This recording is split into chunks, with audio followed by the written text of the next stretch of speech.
show is brought to you by Health Plans, your Medicare plans, insurance solutions, and resource agency. We have a variety of plans and products that fit your needs, benefit requirements, and budget, with many low or no-cost premium plans, zero co-pays, and much more. Our licensed benefits advisor's priority is your health and well-being. Call us today and book your no-obligation consultation.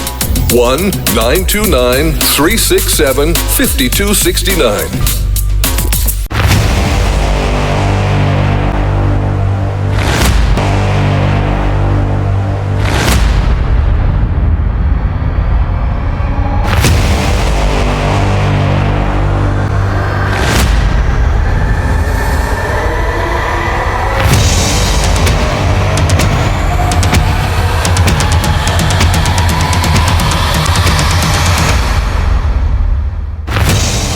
Folks, welcome back to the iHealth channel, iHealth Radio. We're your host, Hurricane H. New day, new show, new topic. This is our monthly special, and this is our live Q&A with Dr. Heim.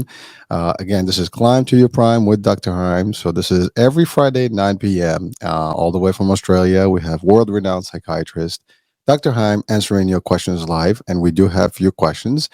So stay tuned. We'll be starting shortly. We're waiting for the doctor to join our discussion. So if you have any questions, as you can see, you have the number on the screen. So please dial in, or you can just comment and send us your questions if you have any based on the topic. Last month, we've discussed a few topics, but one of them that was highlighted was the gender discussion and classification, and Dr. Heim had agreed to join us this time, and maybe we can address it, further. So he is with us right now, so I'm bringing him up to the stream. There he is. Good morning, Hurricane. Well, good evening to you. Yeah, listen, we always gonna have that one. Good morning for you. Good evening That's for right. us. That's How right. you been? I've been all right. How about you? I've been doing terrific, just doing my thing. That's it. Busy. That's fantastic. That's absolutely fantastic. Well, listen, it's always a pleasure having you on, and we are live actually, so just heads up. Okay. So here I am. People are there. You're there. We're all set to go. That's it. Well, again, I was just doing the quick introduction. I actually started a little later because last time I started earlier and had music, Facebook put me out. so I had to make sure this time there's no music, so I stayed a little peaceful here. So, but so how you been otherwise? Before we get started, how things in the land down under there? Oh, well, Hurricane, as you know, it's an amazing world. It's a bewildering world. It's a very confusing world that we're all negotiating at the moment. But at the moment, it's not been too bad.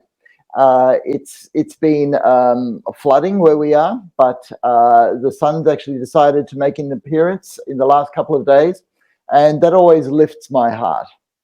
How things been where you are, Hurricane? Oh, we've had some nice heat, I have to say. We've had some nice, dry days, not a lot of rain, definitely a lot of heat. We've been hitting 102, 105. I mean, up north, it's pretty, this week, a couple of days were bad. Today was decent. I mean, it was okay. I mean, not too cold, not too hot. I mean, it's still the 80s, so we'll take it. I mean, personally, I love that. So I don't mind the heat. No, that's lovely. That's where I'd love to be. That's good. I know. I mean, that's like, I don't want to be where you are right now. I can't do cold. Well, listen, Doctor, thank you. As always, you're always on point with us, and you have committed to this, opportunity here to share value and insights with people. And so far, it's been great. You've answered a lot of questions over the last year almost. Actually, it's been a year. Have you been doing this a year? I know. That's amazing, Hurricane. It's like, it's quick. I mean, I just realized that. Wow. All right. Well, listen, last month, I know we had a few questions, and one of the things that we've discussed was it was gender classification. We talked about transgender, but it was more like just a general based on the questions we had. And I know you wanted to give us a lot more in-depth discussion in this particular session. Are we still on for that? Oh, we're still on for that. Yep, yep. All right, all right. It is a big topic because a lot of people are still not clear about this whole concept, right? It's new. I mean, fairly new, I would say, and there's just too many questions left and right, and the why, the how, who, the driver behind it, and what's the psychiatry, piece about it, or psychology piece about it, saying. And also we can talk about the religious factor, because I mean, obviously that there's a big debate about that in various religions, but then also just in the regular world. I mean, schools, this, that. I mean, now there's all kind of debates about it.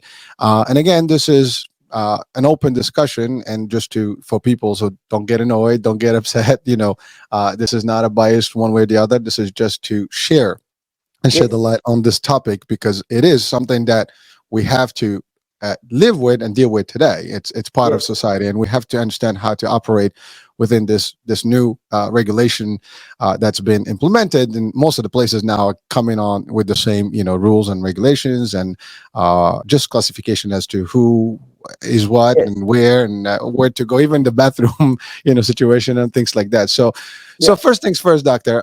It is an open, so the floor is yours. You can start, with whichever way you want to go about it. I mean, I guess the base, let's define that maybe, Yeah. and then we can go from there. So Okay. all yours, Okay. doc. So firstly, thanks very much, Hurricane, for having this on your show. It's actually very brave of you, right? Because it's a hot topic, and a lot of people can find themselves getting offended by some of the things that get said, for or against, or either sides, or good grief. It's a bit strange that we're talking about sides in the first place. Mm. How did we get there? Because if we were talking about broken arms or heart attacks or appendicitis, we wouldn't be talking about sides. Mm. You still hear me there? Yeah, yes, sir. Yeah, I hear. Okay, Yeah. that's good. But for some reason, this has become a sides. And so I want to explain how we got there. Firstly, whenever we talk about transgender issues, we're actually talking about real people. We're talking about real people, their identities, their feelings. So it's a bit like, Hurricane, having your sex life, your religious life, and all your personal life spoken about in society for everybody's opinion. Mhm. So that takes a bit of sensitivity in the first place, right? And the second thing is, we're not here just for curiosity. It's not just because these things are just outside of our everyday experience that we're curious and we just want to know. We actually need to have a bit more empathy and compassion than that, because we are talking about people's identity and people's gender and sexual identifications. Mhm. And all of us are really quite precious about our gender, about our sexual expressions, and our identities, so who we are. So the difference between this and, let's say, a broken arm is that this goes beyond just something of the body. It goes into somebody's identity. And because of that, we need to be quite sensitive. Now, the other question that I wanted to ask is, how did we get to be there being sides? Well, there's a little equation that's called risk equals the hazard plus the outrage. So in other words, because we are now talking about questions like what is normal, what we're allowed to say or not, and because this is beginning to involve our children, we have this moral outrage, sort of like, don't touch our kids. We want to take care of our kids. But then on the other side is, my kid needs some good care, all right? Mhm. So how do you balance those things? And the thing is that we try to separate all these things out, so it's not an us against them. It's science, medicine, and a way forward for the best outcome for all people. So that's just a bit of background that I wanted to put in there, Hurricane, so that we can have a context, so we can talk about these things in a compassionate way.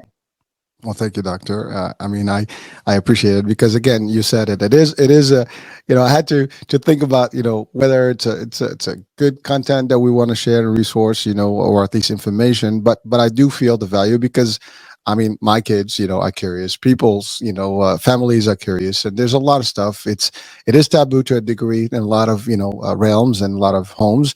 Yeah. In some cultures, almost not heard of. And so there's a lot of things. And we live in the Western world, so it is a mixture of religious faiths and beliefs. Some conservative, some not, and so it is very sensitive. And thank you for breaking that. I mean, yes, it is part of identity, and we can understand that, and we can debate the concept of behind it if you want. I mean, we can just highlight that just to I guess convey that. But the fact is, you're right. I mean, at least we have an opportunity to hear it from your perspective as a psychology master and a psychiatrist. You understand the way we frame things, the way we work as humans, and that could just put us in the context of where we are today. So yeah, okay. And Hurricane, you brought up the different cultures, how these things are culturally informed, and how it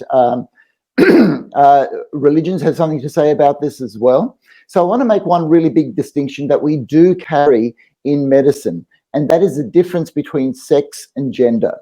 And I know there are a lot of people looking to break down that distinction, but scientifically, we still keep that distinction. So the distinction is basically this: sex is the biological expression of a male having an XY chromosome and females having XX chromosomes, whereas gender is the culturally informed societal expression. Some people like to say it's a social construct. So it is how sex gets expressed in a certain society as far as gender is concerned. Now, that distinction that I just made, that comes from the World Health Organization. So it's nothing that I'm making up. It's something that is recognized that this is the way things are at the moment, and that's the best way for us to move forward in society. Now, on top of that, there's one other thing, and this is gender identity. So that each individual, each person can see if they actually identify with the gender that is socially constructed. All right, so we're getting a bit complex here. We're talking about the science, the biology of male and female, which is in every one of our cells of our body. Then we get to gender, which is how that is expressed in society and the different roles that we take on as far as masculine or feminine or anything in between is concerned. And then we get to gender identity, which has to do with each individual. How much of a male do you feel like? How much of a female do you feel like? And that has to do with identity. And so that goes into the subjective realm, whereas sex is very objective. Thank you, Doctor, for at least breaking down, the scientific, version of it. Because to your point, I mean, I would say personally, and I'm sure people watching and listening right now, we've always kind of put those together, right? Sex and gender was one. So male is male, female is female. To your point, chromosomes XY is male, XX is female. And there are scientifically cases where there were XYY and X, double X. So there are some exception to that, biologically. But you're right. That's been the tradition, or at least the understanding. And I don't know if a lot of people probably watching right now, this is the first time they're going to see that there's a distinction between sex and gender in clear. I mean, as a definition. And that's actually a first step, at least to understanding where, this is going and how it is being, presented in the world right now. Yes. And that's an important distinction to make, because one of the definitions of science, the word science just means knowledge, but it is knowledge that we can all agree on. Like you will notice that one of the purest sciences we have, in a sense, is mathematics, because there aren't debates out there on social media about whether 15 and 3 equals 18. You won't get those sort of debates. You will get these debates because we're moving away from what we know as factual science towards gender expressions and gender identity. And when it comes to your identity, Hurricane, and my identity, all of a sudden we're in a subjective world, because this is the strange thing about how we all perceive life. Our brains actually construct a subjective view of what we all hope is objective reality. And that's why some of the opinions in this area become so passionate, because we're no longer arguing on what objective reality is. We're already moving into this area of subjectivity, because all of our identities are subjective. And yet there is room in this wonderful wide world for all of our identities. Thank you, Doc. So let's break that down. I think some of the things that I can think of and some questions, and I know I have a few questions that I think Good. Yep. but before we get to the questions, one of the things that I was just wondering about is that centuries, right, have passed. Mankind has been around, and this is a today kind of concept, right? Yes. It's not something that we've seen or heard in history. I mean, we've heard about other things in history, but not when someone is identifying themselves differently from what their sex, is, and so therefore, culturally, ethically, religiously, society-wise, that's always been. Identities were always there. I mean, people always identify as who they were, through religion, through other things, even through political stuff. But this is the first time that this debate is happening, and it's becoming part of the reality of things, right? So Okay. why this didn't happen before, or at least we don't know of it historically, or maybe there is. I'm not sure.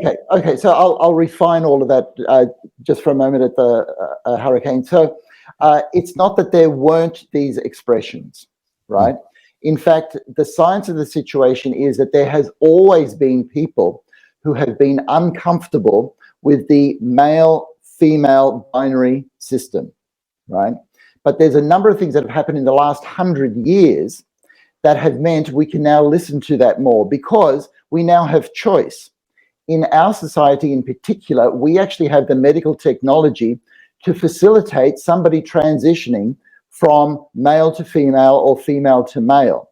And that's only been around not even 100 years. So anybody in a society before that, if they felt that they didn't identify with the social constructs, there was nothing they could do about it, right? Because we didn't have the technology. Whereas now we have the technology. And that's actually an important ingredient as to this debate. One of the reasons that we're debating this so much is because we have the technology, and we now have the technology to do it on a much larger scale. And that is one of the things that people are objecting to. Why all of a sudden do we have all these people that want to transition? Hurricane, as far as I know, the first transgender surgery was done in Berlin in 1930. And this was somebody who was in a male body who believed themselves to be female and really wanted to express themselves as a female. And so they lived as a female before the surgery and lived for a while as a female after the surgery. Unfortunately, they died of complications from the surgery. And you see, we live in an age where we don't have these complications to the extent that we did, but we still have risk, which is why we don't want to do surgery on everybody, all right? We want to select the people who will benefit by it, and we don't want to select the people who will not be served well by it, which is why we still need to trust a medical establishment to make those decisions that, okay, if you feel that you do not identify with the sex that you were born, or as people say, assigned at birth, then let's go through a period where we talk about that. We see if transitioning is the right thing to you. And so for you. So one of the big debates at the moment is, should we be transitioning a whole lot of people, or should we put the brakes on and say, hold it, this is all too much? And that's where people's beliefs start to inform and shade the medical science. Okay. I mean, that's interesting, but I didn't think about it from that angle, that there is, I mean, obviously the surgeries and things that are in place right now are somewhat sophisticated, and you thank you for sharing, the history, like at least the first case, that's dating back almost a century ago. Right. And but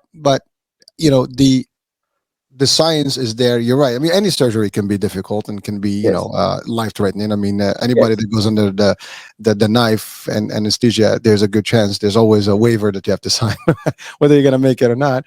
But in this case, some people would probably not want to go through the experience, even if they might have identified differently. Some people would just want to test it out and just be like, you know what, I want to be who I feel I am, and that's what it is. but then let's talk about, you talked about subjectivity, right? And now there are a little over 7 billion people on this planet right now, and this is a very, very small percentage of at least that we know of, right? Globally. So that's, I think that's where the main challenge is. Science is here. There is I guess, a challenge of identity for some folks, and they feel that this is how they feel about it, and then now that they have the science to support it, they're willing to take the next step. But then it's still not acceptable across the globe the way, I guess. That's true. That's right. So most people may think, and again, this is where I think your expertise is very important, is that the average person will say, well, there's something wrong with this person, right? And I know I'm not claiming that there's something wrong, but people can state that. These are statements that are very out there, that, why would someone want to change nature or how they literally, were created, especially when talk to religion, it's a whole different world, right? And so how do we address that? I mean, I think that's the biggest question that I think on the table here, because the majority of people still are not, I guess, comfortable with this subject, and again, thus and hence the idea that this is a very sensitive topic. Yes.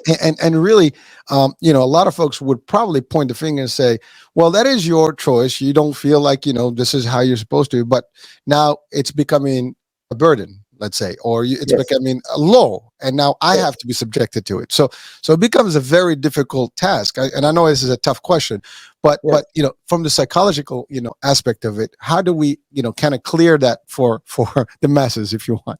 Okay. So there's a lot in what you've just said there, Hurricane, and so I've got to just pull it apart little by little. Okay. Please. First of all, I need to explain the amazing influence that the internet has had on all of our lives. All right, and the amazing influence that it's had on science and the way that we think and the way that we're able to express ourselves.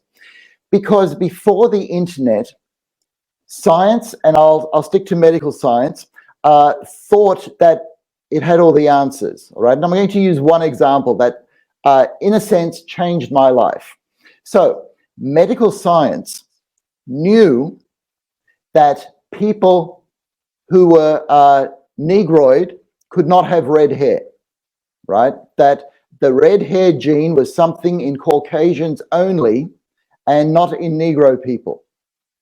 But since the internet, I came across this one quote by somebody who was Negro that had red hair that said, I wish science would stop saying that I do not exist.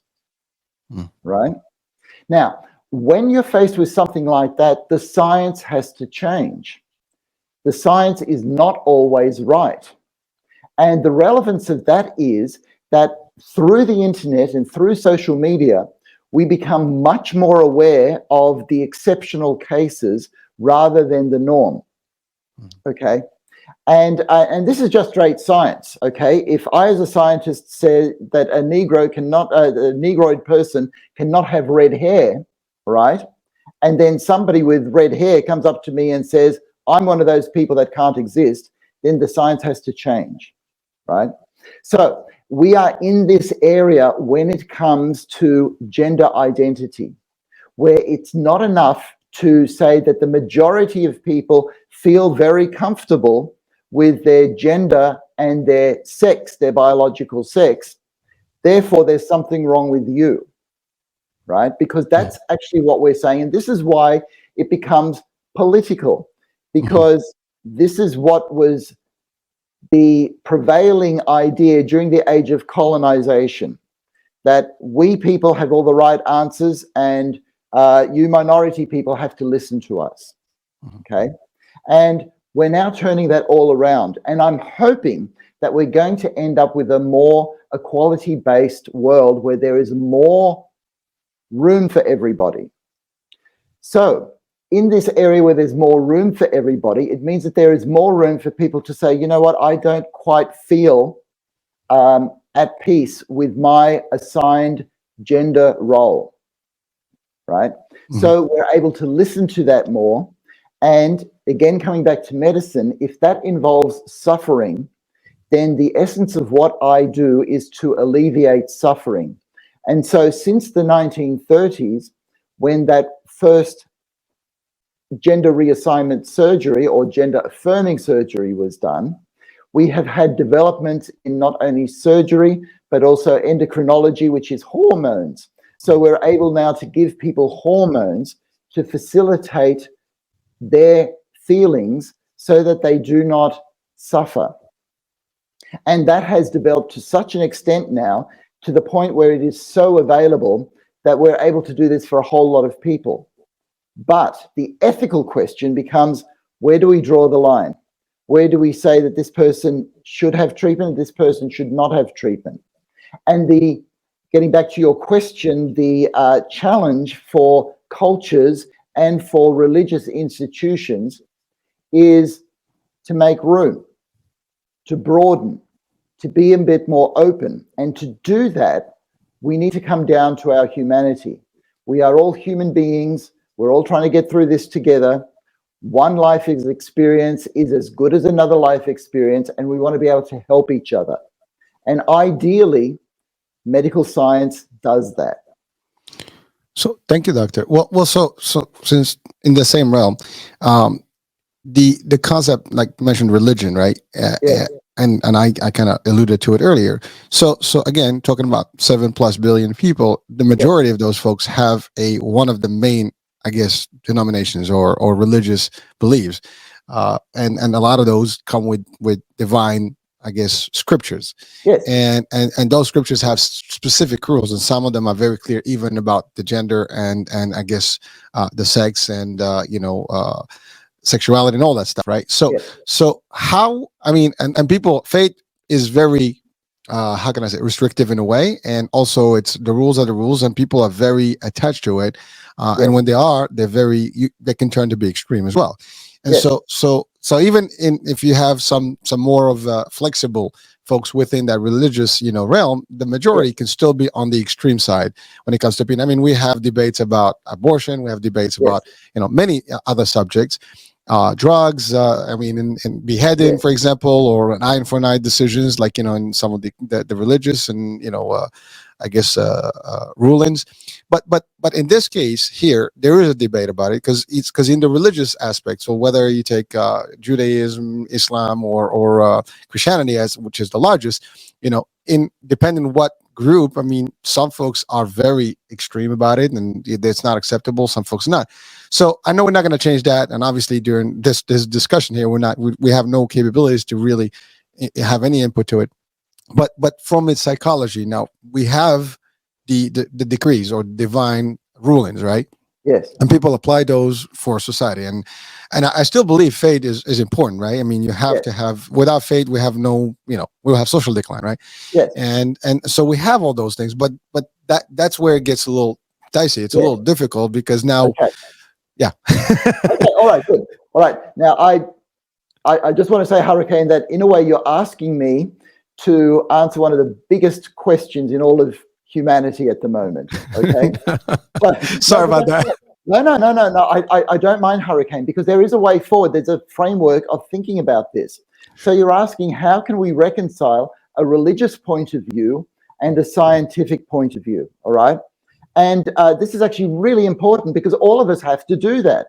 Mm-hmm. So firstly, the framework that I want to put forward is that religion and science are not at odds with each other. Firstly, they pertain to different worlds altogether. Science, by definition, has nothing to say outside this world, outside what we can see and measure. That's what science is actually on about, okay?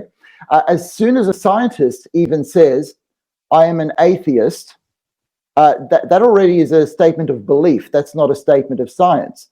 Because, as you know, there are plenty of scientists that are Muslim, Christian, Jewish, atheists, agnostic, whatever. They cover two different realms. When we're talking about religion, and the word religion means religate, a binding back to God. So first of all religions assume that God exists, and so that our world is in this context of a greater context with God. So religion is a way of understanding the world outside of this world. Okay? Now, I know that the two have to coexist in each of our lives, and depending on each of our religious viewpoints, including atheism, we have a point of view about that. But this is why I stick to science, Hurricane, because science is the knowledge about what we can all agree on, right? Fair. And I talked about mathematics, you know, how we can all agree on that. We can all agree that the sun rises in the east, okay? Here, when it comes to gender dysphoria, we're in an area where not everybody agrees. And indeed, there is ambiguity in the science, and that's one of the problems with this particular area. The scientists do not have it worked out. And yet, this looks as though it threatens each person's worldview. And each religion that you mentioned is a particular worldview.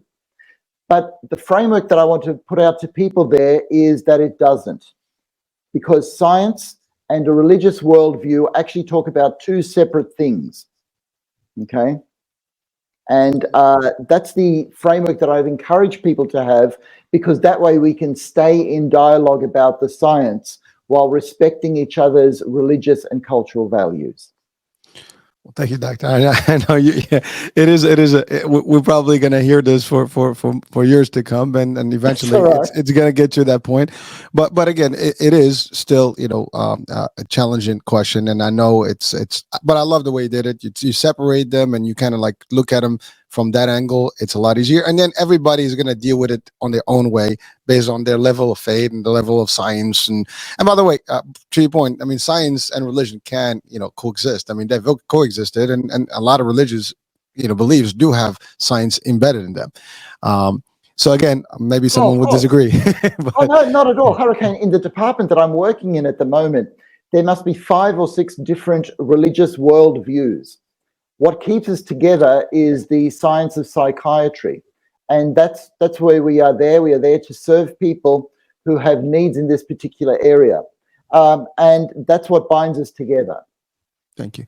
So Doctor, now let's deep dive. I mean, I think we talked a little bit about the society and just the objectivity, subjectivity of this and the opinionated stuff. But now let's talk about the roots of this. I mean, someone wakes up, they don't just immediately think that they're different.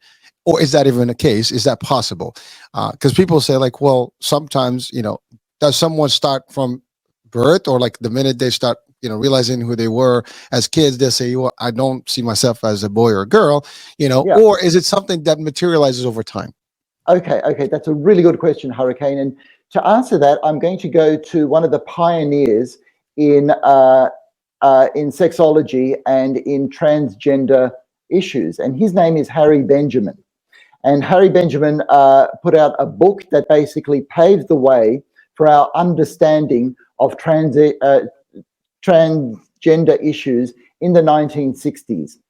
And he was not a psychiatrist. He was a doctor. He was actually an endocrinologist, so a hormone doctor. And he served these people, firstly in Europe, but then in the USA, that he saw, which were mainly, as he saw, women trapped inside a male body. That's the way he formulated it. And he spoke to a lot of these people for a long time and then helped them find a way forward. So he, in a way, put together the people who would put together the hormones, or put together the psychiatric assessment, and then put together the surgeons that could help these people achieve the kind of life that they needed to achieve. And look, he was a hero, Hurricane, because he worked firstly in New York, but then in San Francisco in the Tenderloin district, where a lot of down and out people were, and he was there to help them. And he helped a lot of people, and he kept in touch with them personally up until the day he died. So he had a vested interest in helping people. Now, here's a dilemma. What he saw is that, yes, people would, from a young age, feel that they were trapped inside the wrong body. And that's the concept that they used at the time. So by the time he got to speak to them in their 20s, 30s, and 40s, they had been feeling like this for a long, long time. And he could see that they were suffering for a long, long time. Now, I've actually got to talk about the role of psychiatry in this, because in Harry Benjamin's day, The only role for a psychiatrist was to make sure that there wasn't any psychiatric illness here, that this was a purely medical problem, because having being transgender or wanting to transition is not a psychiatric problem. And that's something that I have to emphasize right now, okay? That people who are transgender, that people who want to transition, that in itself is not a psychiatric problem, right? So early on, psychiatrists used to make sure that there was no psychiatric problem there, and then say to the surgeons, yep, this person's going to do fine, this will be great. Now, however, and I'm winding forward about 80 years, we have this diagnosis called gender dysphoria. And that is a psychiatric problem. It's not wanting to transition. It's not the transitioning itself. It's the dysphoria or the depression or the suicidality or the difficult feelings that can come because of that situation. So I've got to say that some people who transition don't have dysphoria at all, but a lot of people do. And that's where psychiatry comes in. Does that clear things up, Hurricane? Well, yeah, to a degree. I mean, no, I thank you. I mean, it's clear. You said it. This is not psychiatry, caused by psychiatrists or psychiatry problem. It is more physical or just pure biological, right? Yes. But people will still question, like, well, why would someone want to change themselves? That you said, the person is trapped in a different body. They think that, I am male physically, but I don't think that, or I am female and I think I'm more of a guy, right? That's right. And so now that most people will probably qualify that as there's something in the mind, right, or psychologically wrong.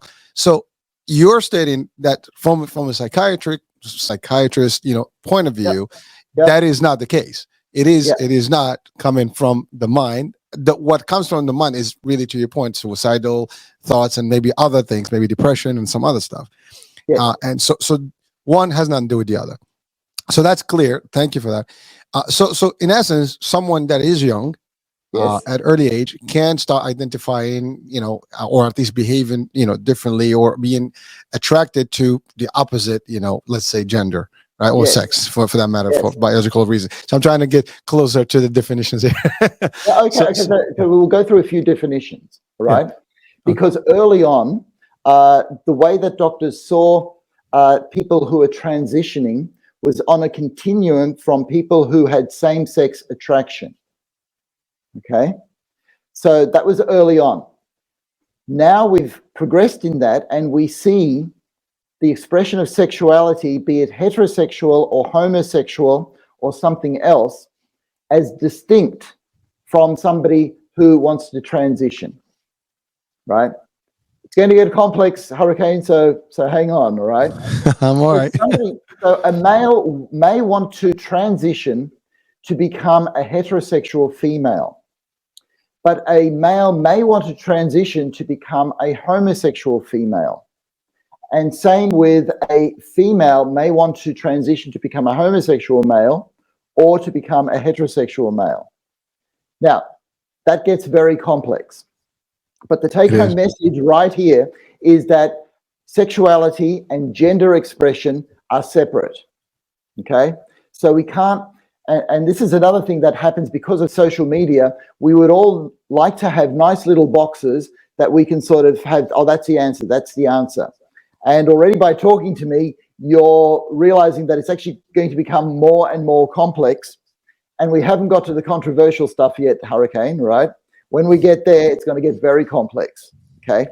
Yes, and I've got to say, this is a bit of the disadvantage of social media and the internet, because things that are very complex, all of a sudden, we as a general public, we want to understand.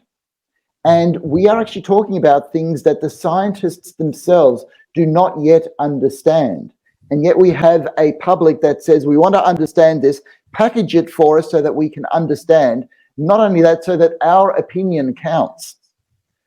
And see, when the first person had surgery to undergo transition, There was so much that we didn't understand, and there's still so much that we don't understand. So try to package that to people so that they understand becomes very, very difficult, Hurricane. Well, thank you, Doc. And you're right. I mean, there's a couple of things. I mean, social media and the internet is global, right? And people have different opinions, and you have the scientific folks that actually are still debating, but you have people that may not have any knowledge, but because of opinion or something, an article they read, they might just share That's right. information that may be valid or not valid, and therefore it gets kind of almost misconstrued, over and basically, you know how it is. It just goes viral, and that becomes the actual science because of one conceived notion, right? And so that can be a problem, and we've seen that in COVID. We've seen that in a lot of other, whether it's war, it doesn't matter. It gets out of context, and then everybody takes it based on their own, and by the time it gets to the 1 million folks, it's a whole different concept in its own. So doctor, I want to just go back to, so we've established this is not a psychiatric problem for the folks that actually have. Well, yep. But psychiatry is very heavily involved. Okay. So let's put it that way. Yeah. No, I get it, but we're talking that I was referring to the folks that actually have a transgender, I guess identification, right, or gender classification or identification realm. They want to change or they feel otherwise. But now let's talk about the reverse, impact on the psychology of the non-folks, the folks that are not seeing eye to eye, because that's the majority, right? So that's a bigger issue right now. Yes, it is. That's a very good way of looking at it. Yep. What would you like to? Where should we go about that? So how do we? Is there? I mean, what's the impact that we that you are seeing in the field from folks that may not see eye to eye with this ideology? Okay. And is there a reaction to it that is maybe creating suicidal thought, maybe criminal thoughts and other things? Yes. Okay. That's an excellent question, Hurricane, because now we get into why this is such a debate at the moment. Okay. Because the science is moving in this. I talked about the first surgery. I talked about when hormones got brought in, and then when we talked about it being firstly gender identity disorder, and now we have what's called gender dysphoria.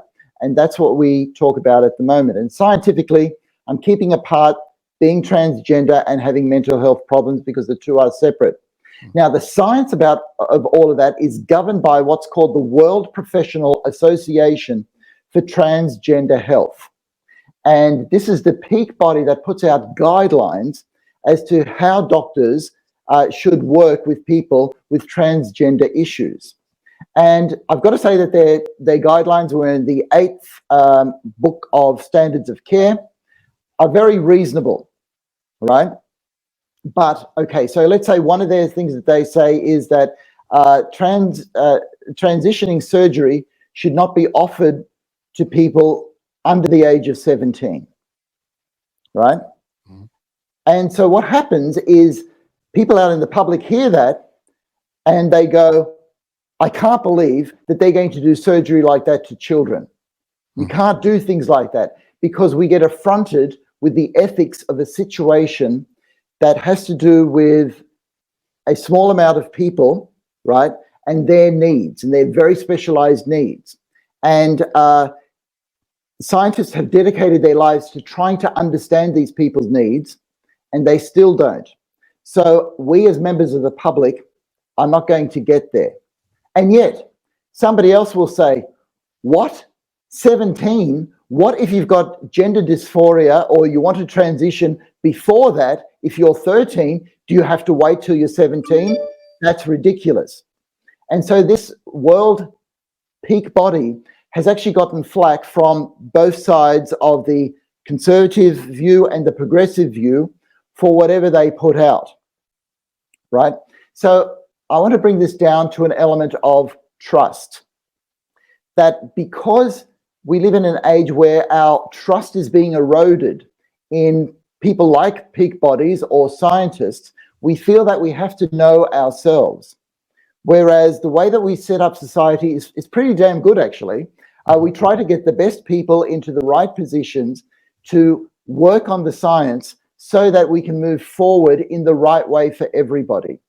And so, in a sense, we need to trust the World Professional Association of Transgender Health to be able to move forward with the available science for the good of all humanity, quite frankly. And that's what it's trying to do. But you and I sometimes have to use the answer, I don't know all the things that are going on in this area, because that's the reality of the situation.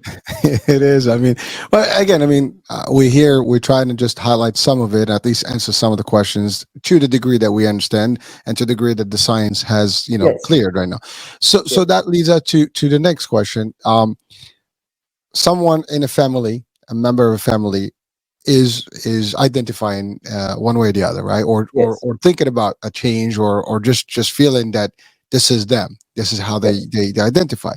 Now, what is that impact on that family, and how can they possibly deal with that? I mean, I'm sure some may be supportive, some may not be supportive, some may be shocked.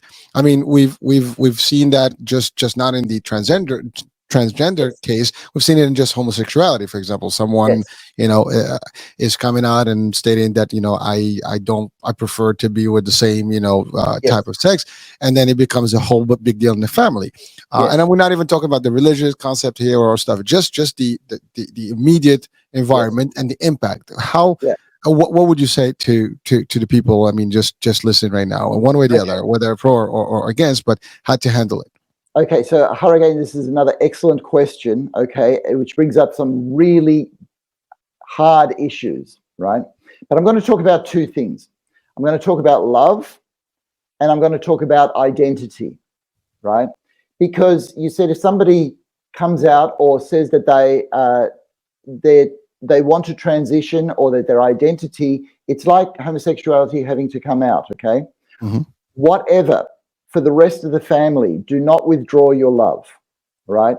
Love is what each of us human beings need, no matter what identity we have, because somebody who has just declared that they identify as a different gender, they've put themselves out on the line there to be accepted or rejected. And this is life-threatening, right? And so for people who are firstly affronted by that, to sort of say, look, I don't understand what's going on, but I just want to let you know that I'm going to love you, and I'm going to go on this journey with you because you're really important to me, right? Mm-hmm. So that's the first thing. The love is important, and that's got to continue no matter what happens. However, as you said, this is difficult. This is not just about one person. This is about the whole family's identity, right? So firstly, it's got to do with the identity, let's say, of the parents. The parents think, oh, have we done something wrong, right? They haven't, but because it's an affront to their identity, because they thought, we never thought that we would have somebody who is homosexual or who identifies with a different gender in our family, right? And that's got to do with their identity. So what I want to say is, for all parents, brothers and sisters, and greater family, that it will affect your identity. To have somebody close to you who has identified as different, it will affect your identity. So you will need to go on a journey, okay? Now, how to handle that practically is, you're allowed to have emotional reactions. But remember that emotional reactions are just emotional reactions. A few hours or a few days after the emotional reaction, you've got to go, okay, what are we actually going to do, right? We're still going to love the person. I'm still me. My family's still my family. We've just got a new journey that we've got to go on. Let's do it, okay? I don't know where this is going to take me. Some of this may hurt. Some of this may open up more love in me that I thought I never had, okay? I'm going to trust the doctors. I'm going to cling to my religious tradition. I'm going to talk with the family, and together we got to get through this. That's a lot. Well, the reason I say that is because you can just imagine. I mean, we've seen in movies and we've seen it in the news and stuff. People are always worried about what the neighbors are going to say, what the family members, what the workers, the colleagues, the society is going to it's almost a stigma now. It's like, oh my God, you're the odd family, or Yes. what went wrong in that family. And also these people are going to start reacting to everything, or at least be sensitive to everybody. I Yes. mean, it is a big issue, right? I mean, Yes. it's not, yes, you mentioned love. I mean, that should always be available and supportive, in the family. But then some people may also react like, well, you're causing a problem for the family. If, let's say, they are, I don't know, maybe they Yes. have a very extreme belief, and now someone is literally just coming out of, nowhere and shocking the family, and they might even disown them, right? I mean, we've heard those Yeah. cases. I Yes. don't want anything to do with you. Get out of my sight, and so on and Yes. so forth, because they are not prepared to face everybody else, because now they have to almost express like defy the rules, and really have to justify what's going on. It is a Yes. tough place, so It's their a very tough. psychology is going to be very affected. Yes, yes, it is. It is. And you mentioned about how we need to save face in front of other people. What will the neighbors think? Or what will the people at church think? Or what will people at the synagogue or mosque think? All right. Yes. And that becomes more difficult, right? However, I would argue, firstly, science is bigger than that. And I would argue that religion is bigger than that, right? This one issue is not going to take down all of science. It's not going to take down all of religion. It's not going to take down this family, right? So in a way, you've got to say, okay, we got a few things to reconcile here. And at the moment, they're not being reconciled, right? So let's say practically, people who have, let's say, a strong faith, and these sort of issues are a real affront to the faith. It's a real challenge, right? To speak to somebody higher up in the faith, an elder or a pastor or whoever is in charge, to say, how do we handle this? What are we supposed to do? All right.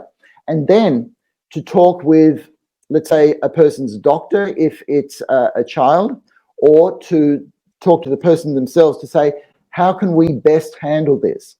And medical centers now have psychologists and counselors to help families in this situation.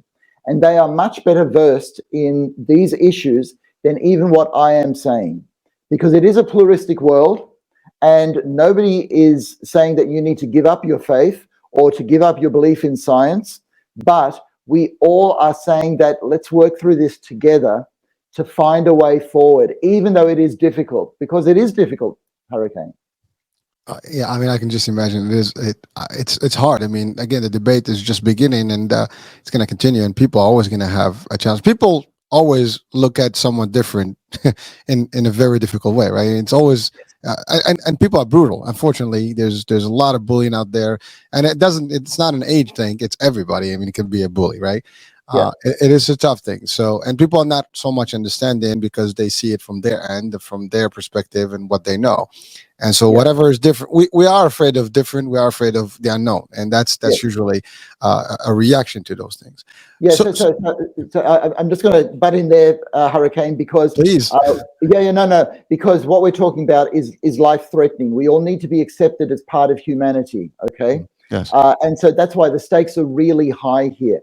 But an amazing thing that I have seen in my community, because Sydney has so many different faiths all together, all right, over the last 30 years in particular, is an opening up of faiths to look at these issues, to be supportive, because any faith that I have seen sees the divine or its concept of the divine as loving and helpful, right?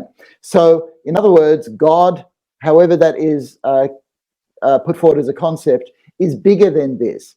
It is when we start to make rules that we can't get out of ourselves, okay? And that's where it takes a lot more understanding. But if we see it as a process rather than a right and wrong, and we will work through this with all the issues, we can move forward in this. I have seen it. Well, like everything else, I mean, this is not. I mean, there's a lot of differences and controversial issues that happened in the history, and people adjusted to them, and religious beliefs kind of supported it one way or the other. So there is that. I mean, you're right. I mean, and to your point, most of religions have some sort of a an acceptance level.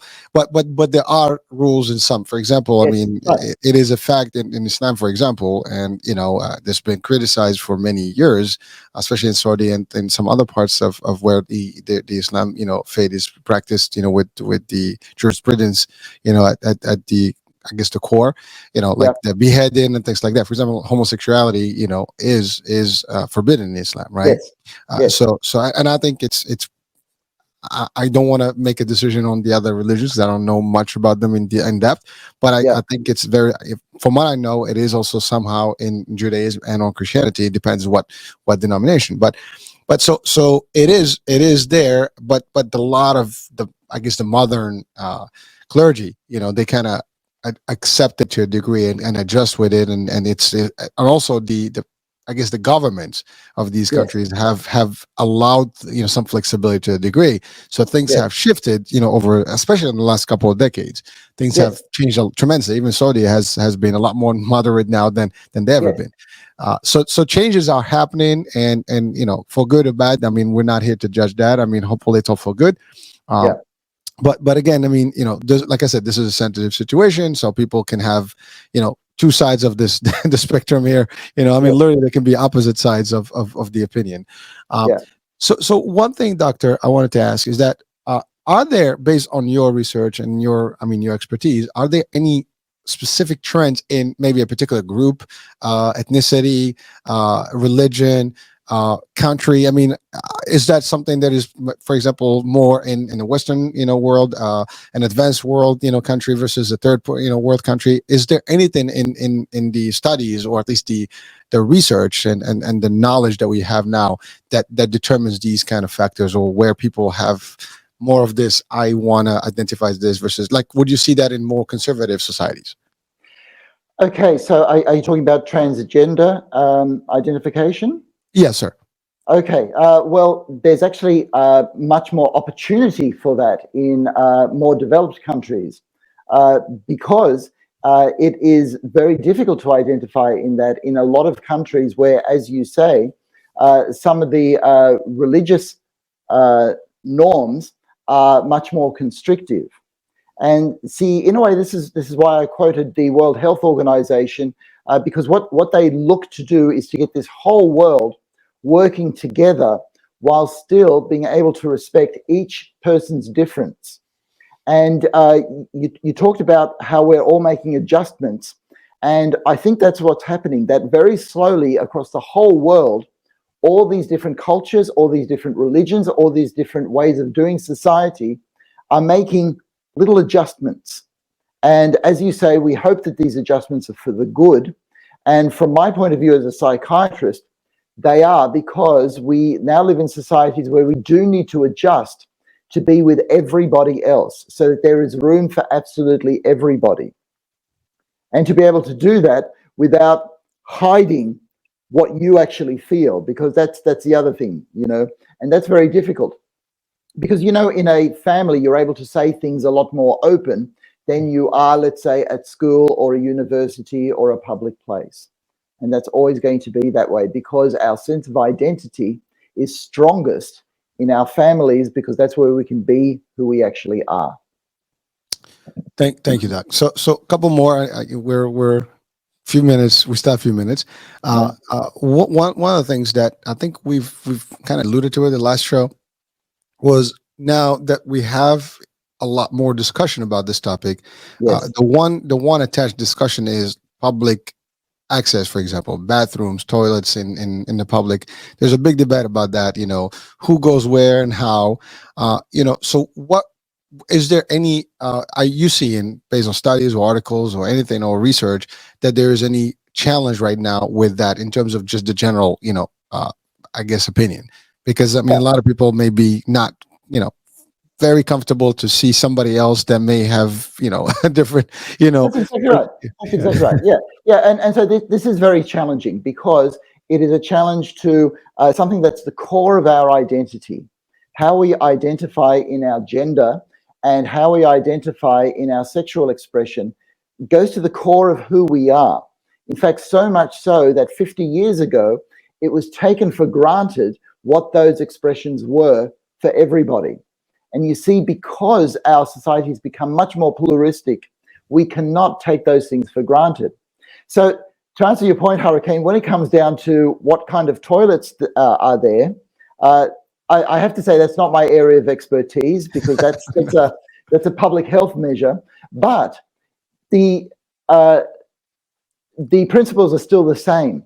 We're being asked to adjust to make room for more variance in society.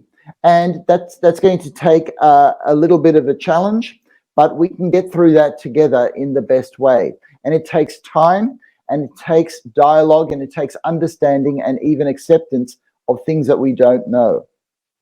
So keyword acceptance and at least understanding, what that means. And I guess that will be a lot more easier for people to accept those challenges. Because I didn't mean that it was for you to answer that, but really I was more referring to the reaction of people and how that will make them feel. I mean, if I don't subscribe, let's say, to that opinion, and now I am being subjected to it myself, or I'm being forced to actually accept it, that has an impact on me. So how do I deal with it? That's right. Okay. So that is very difficult. That is very difficult. Okay. Because we are now in a society where certain ideals and even certain language are being forced on us. All right.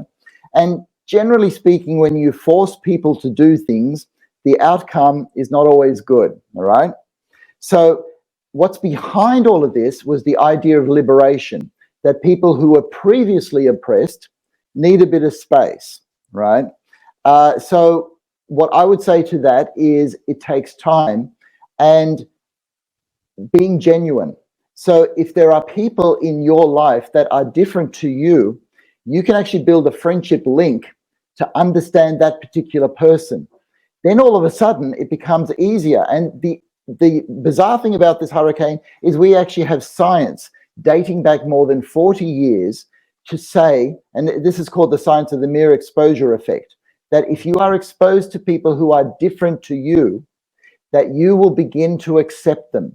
It is natural for us all to grow friendly towards each other. And because I work in mental health, where people have been stigmatized for having schizophrenia or bipolar disorder or whatever it happens to be, I know that being around people who are different, and they know being around people who are different, that we all actually become more accepting. So rather than forcing it, I would actually encourage people just to let it take time and get to know other people, because our tendency, believe it or not, according to the science, is to like each other. That's beautiful. And we want that. We want people to love each other and like to. But you mentioned something very important, because we do know this. I mean, just by default, any metropolitan area, it's multi, ethnic. People get to have tolerance and more acceptance, as opposed to areas where there is one, particular group, as a majority. So it kind of makes a difference. You can see that even in just larger city versus small city. When you have a little bit of a melting pot versus another place. And to your point, I mean, obviously that is, and you're right. Over time, I mean, now there was a time, homosexuality was very taboo, and you can even mention it and see it, and then now, I mean, shows, TV, everything is becoming very just it's coming. So people are more accepting the concept today that they were 20 years, 30 years ago. So a lot of that stuff is changing. So assuming that's the trend over decades from now, I mean, this becomes not even non-issue. So, but you mentioned something powerful earlier about a couple of times about life-threatening. Now, if someone feels unsafe, whether they're the ones who actually are identifying one way or the other, or someone that is not, or maybe against the idea. So how what can they? Is there a support system? Are there any things that they can do to just kind of support themselves? Okay, so firstly, I'm hoping that every city in every country has its helpline.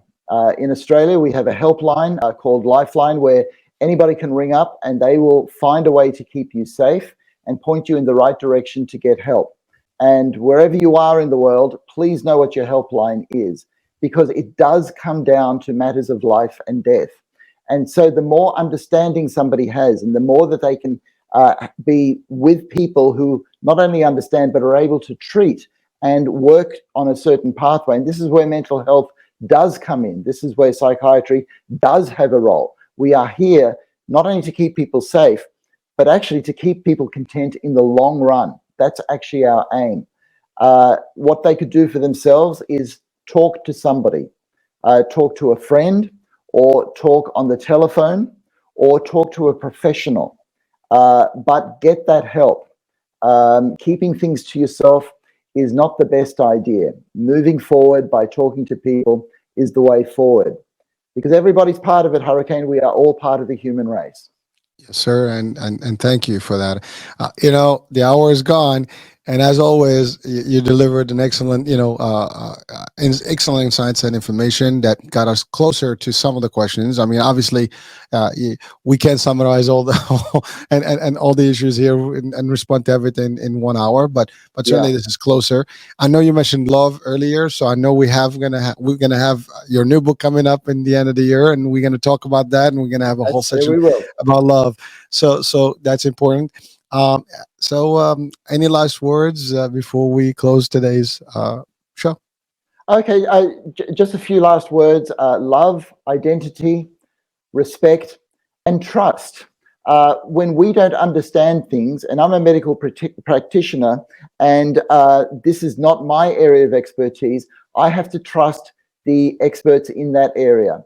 And fortunately, Hurricane, mostly they get it right, and they're trying to get it right all the time. And I know that there's a bit of argy-bargy there as to how we actually get there, but the aim is to get it right for all of people to feel part of our society. So we'll keep working on that. All right. Well, Doctor, thank you so much.